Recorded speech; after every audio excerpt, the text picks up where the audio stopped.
कृष्णाय वासुदेवाय हरे परमात्मने प्रणतक्लेशनाशाय গোবিন্দায় নমো নমঃ।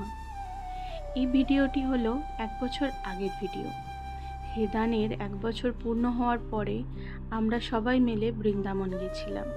আমার মনের খুবই ইচ্ছা ছিল যে হেদান 1 বছর হলে আমরা বৃন্দাবন যাব। তার সাথে আমার মা বাবাও আমার সাথে গুরগাঁওয়ে থাকতে এসেছিল। তো বিপ্লবও বললো যে সবাই মিলে চলো তাহলে ঘুরে আসি। তো আমরা সবাই গিয়েছিলাম বৃন্দাবন ঘুরতে এবং তখন খুবই গরম ছিল, তাই বেশি ভিডিও তো সেরকম তোলা হয়নি, কিন্তু এই জন্মাষ্টমীতে এই ভিডিওটি তোমাদের সাথে শেয়ার করার খুব ইচ্ছা ছিল, কিন্তু হয়ে ওঠেনি এতগুলো ভিডিও আর কাজের মাঝখানে, তাই আজকে শেয়ার করছি।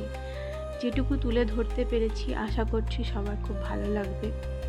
এই ভিডিওটা ভালো লাগলে শেয়ার করো আর ফলো করতে ভুলো না। দয়া করে একটা কমেন্টও করো, কেমন লাগলো জানিও, আর পাশে থেকো। আবারও আরেকটা ব্লগে কথা হবে, তোমাদেরও গল্প শোনা হবে। দয়া করে কমেন্টে লিখো তোমাদের গল্প, আমি পড়বো এবং উত্তরও দেবো। রাধে রাধে।